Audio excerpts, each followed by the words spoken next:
So nice and centered, dropping into that place, that heart place of love, right in the middle of your body, in the middle of your being.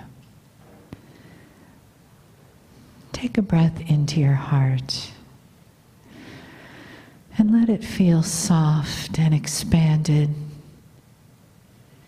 Just let the edges of it feel open and awake and aware, and feeling that place of yes in your heart, that you say yes to the potential of healing, yes to the unlimited potential of love that's possible in all of our lives.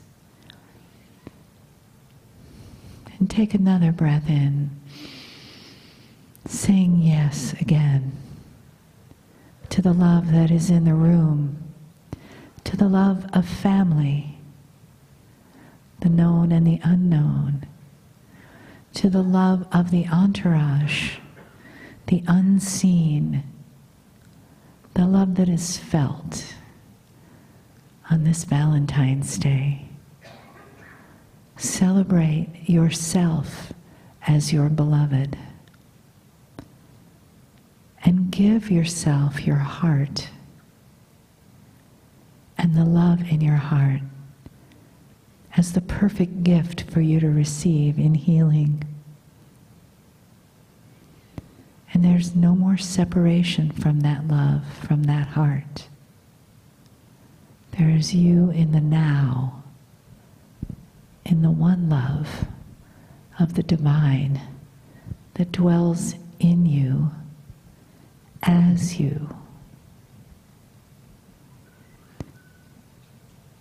And through that beautiful heart, in this moment, the love energy and the energy of love comes from Kryon in a message of honoring and love.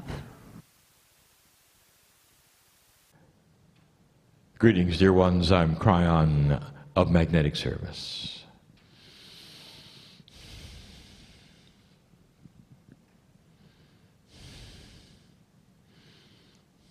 We pause for a moment.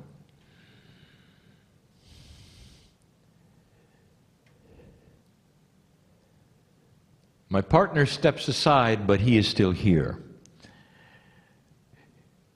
And this is a very difficult concept for anyone.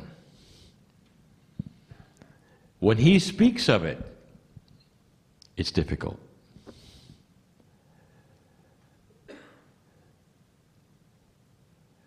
Channeling creates an interesting energy. It often affects things around you. He has a hard time explaining that.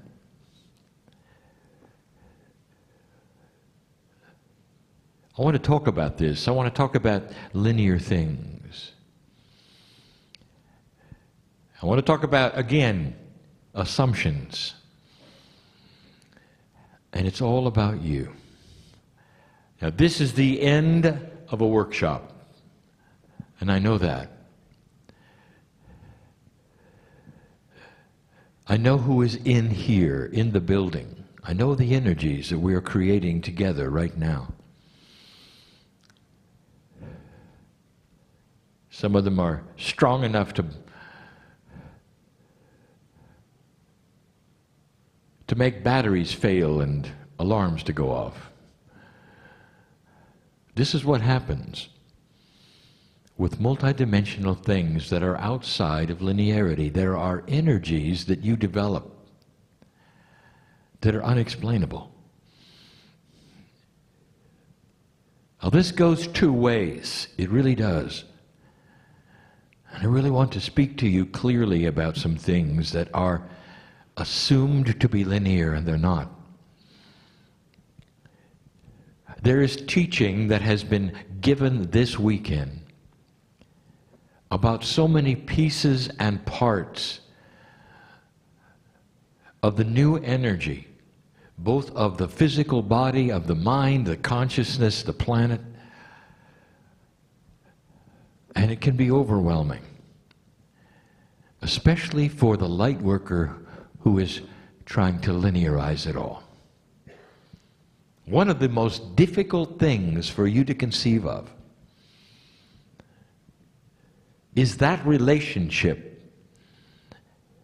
that has been talked about all weekend. You have so many names for it. There's the higher self, there's the pineal, there's the innate, there's high consciousness, there's love. And the overwhelming thing about all of these is, as you listen to them, as you have teaching about them, you start to put them in boxes. Let me give you an example. Innate, the smart body for you, is connected to the pineal, and the pineal is connected to the higher self. It involves your intuition, and we have said that affirmations in this new energy are probably one of the strongest things that you can use for self-healing. For situational things, all manner of things, but then you've confused it with God. I want you to get out of the boxes for a moment and listen. Your cellular structure is not working efficiently, and it needs help. Your cellular structure is not God. Now, God is inside you, but the cellular structure is something that is now increasing in efficiency, in communication. Your innate is starting to marry more with your consciousness. I want you to put that aside for a moment. That is one issue. But the love of God, your purpose, your consciousness, your relationship with Spirit, that's a whole nother issue. Don't put them together. There are so many things that you want to put in a little box and then combine it with another little box in order to put another box on top of that box and say, what comes first, what comes second, what comes third? If you do this, what happens over here?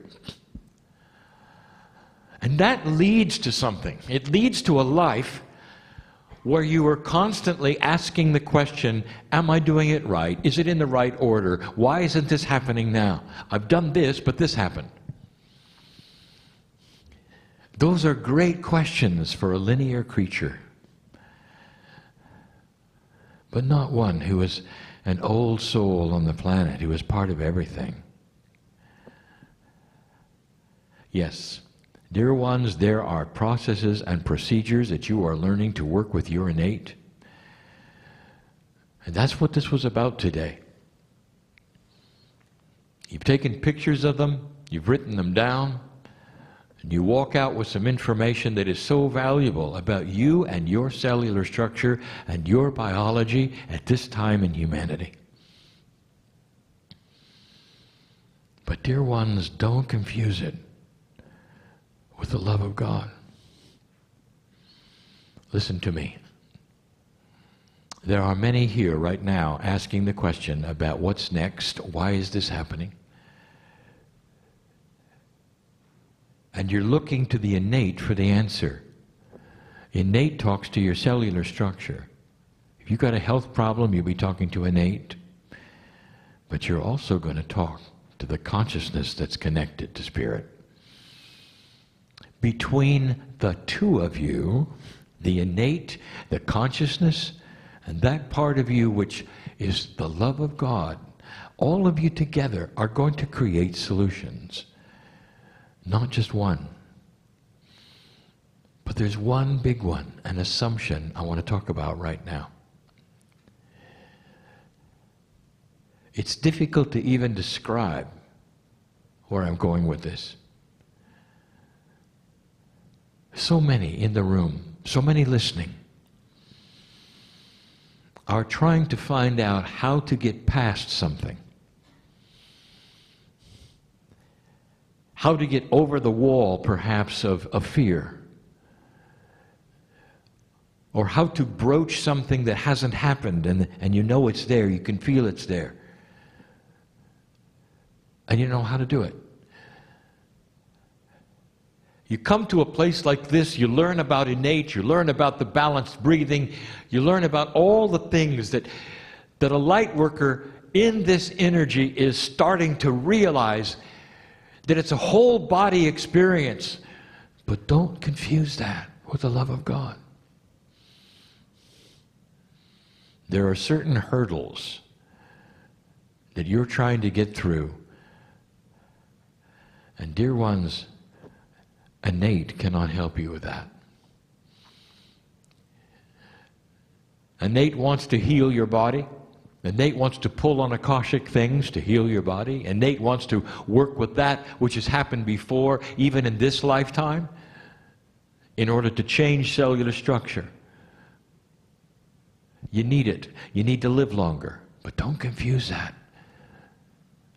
with the hurdle of fear, especially the hurdle of enlightenment. I have got some information for you that is so difficult to communicate. So I want you to feel it.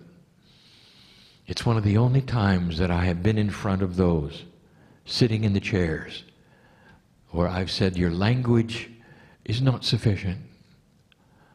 I want to communicate something to you, a way to get through the hurdle, a way to walk through this, to get to that place that is next. So many of you are frustrated. I can see it in you, in the Merkaba. There is a frustration. You're just not quite sure of what it is. It goes beyond language. And so I'm going to give it to you, both with language and with what I will call the third language. Now, the third language is not a language at all. It's a catalytic energy of communication that Spirit uses with you, that goes into the very consciousness of those who are ready to receive it. It's the big aha.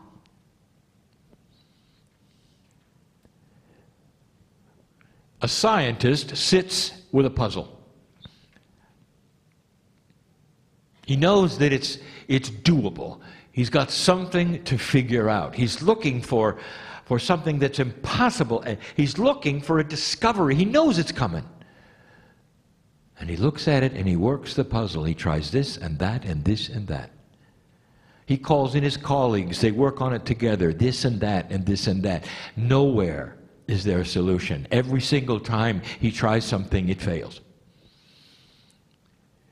It's interesting, and if you talk to scientists, they will tell you that this is the way of it. They can feel it, that a solution in physics or science or biology is right there in front of them, and no matter what they do, it doesn't show itself. And they look at the logic of it, and they build the little boxes, and they work all of the puzzles. They do the computations. They work the puzzle. Nothing. Nothing. And they retire for the night. The scientist he's tired of computing, turns on the television and watches a movie. Disengages his mind completely with the puzzle, ready to attack it tomorrow.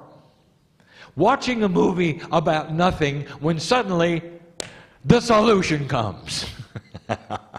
Something is so obvious, of course. Slaps his head, gets out of bed, goes to write it down, does the computations, voila, the solution. What just happened? What happened was the scientist disengaged logic and accidentally, without even thinking about it, suspended every part of the problem that was in his psyche, dropped all of the barriers because it was no longer time to do the work. And so the barriers are gone. The disengagement of science was complete. The movie was being watched, and in comes the solution that was always there, waiting for the barrier to come down of logic. You don't know what you don't know. How can you possibly work this puzzle with things that you don't know about? Dear ones, you are overworking the puzzle.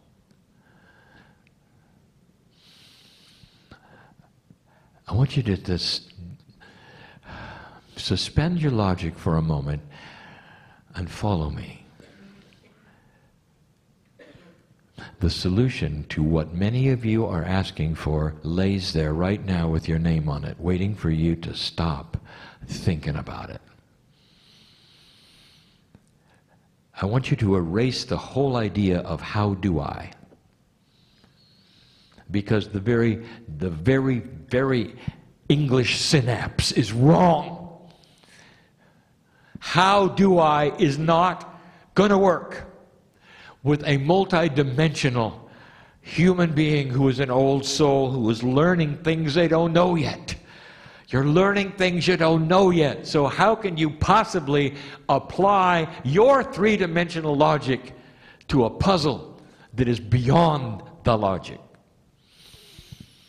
It's only when you suspend it and you give up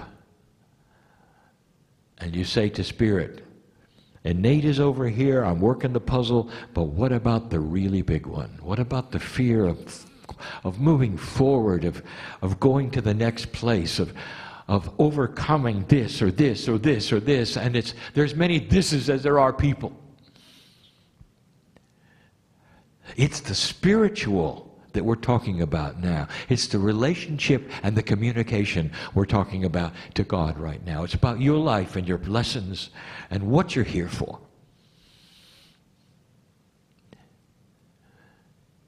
Don't talk to Innate right now. I want you to think about this, but not too hard. I want you to imagine, just for a moment, that the barrier that you know is there, keeping you from things, is slowly dissolving through no effort of yours at all, other than the intent to go beyond it. That there is some kind of a mechanism that you don't understand, that you don't know about, that is so powerful, that remembers and recognizes when you suspend belief, drop your logic, and simply allow it to happen. Like the scientist who had it figured out. There was a solution, but no amount of working the puzzle worked. I want you to combine this intent you have with the idea and the belief that there is a greater power of creation who knows your name, knows who you are, and is ready to help you right now. That greater power, and that is the creative source, has been with you all along. But the barrier that has kept you disconnected from it is the very thing you thought would solve it. Your logic, your survival, your smarts as a human being. Can you let it go? Can you just let it go? If you can see that barrier dissolving just for a moment, for no other reason than the fact that you're sitting here and allowing it, I want you to also vision the second thing. And that is the connection of your hand to Spirit coming out of that dissolving barrier and taking the hand of God. And you don't know why, and you can't figure it out. You don't know what's happened, and no idea. But suddenly, it's okay. Fear is a product of intellectualism. Did you hear that? It comes from the brain. The computer that says don't touch the stove because you'll get burned. That's where it comes from. It doesn't come from God. It doesn't come from that which is your intuition, right out of your brain. And it requires that the human being be able to disengage the very thing that has been their survival forever. You don't have to disengage and walk around without it just for the moment. You got to learn to balance the survival instrument with the heart, with the pineal, letting the trilogy work within you. There are people in this room who have been waiting to hear this who will heal because of it. Did you hear me? Aren't you tired of trying? Could it be this simple? And the answer is it's not simple to drop survival. But it's an elegant solution. When you figure it out and you slap your head and go, wow, all I had to do was let go. I'm talking to those right now who are here sitting in the seats, and there's thousands more who are listening and will listen to the message of who's sitting in the seats. This isn't for the masses. This is for you. I know who you are. Spirit knows who you are. There's a celebration, the fact that you came here to listen to this message, and some will get it and some won't. What you came for today can happen right now if you let go. Some of you will walk out of here saying, well, that was a nice message, but I'm not sure I can let go, and not aware that you did. Because it starts to change right away. And you'll feel it tonight before you go to sleep. I dare you.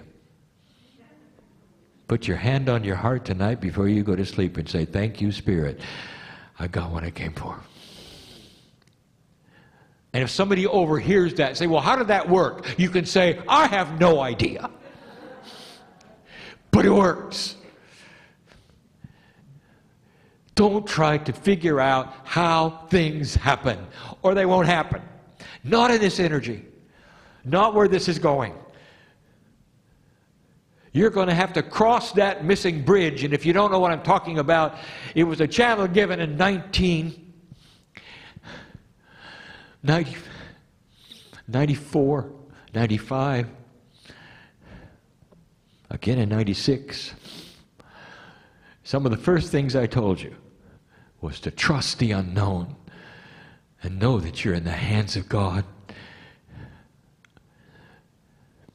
And now it comes full circle.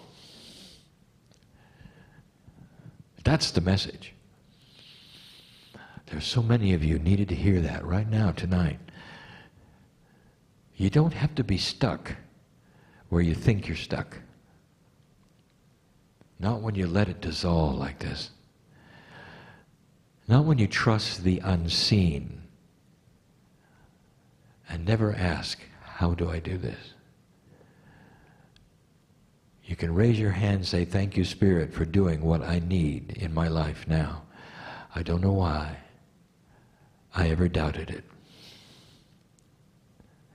And you walk away, and some of you will say, it's an incompleteness if I don't know how it was accomplished.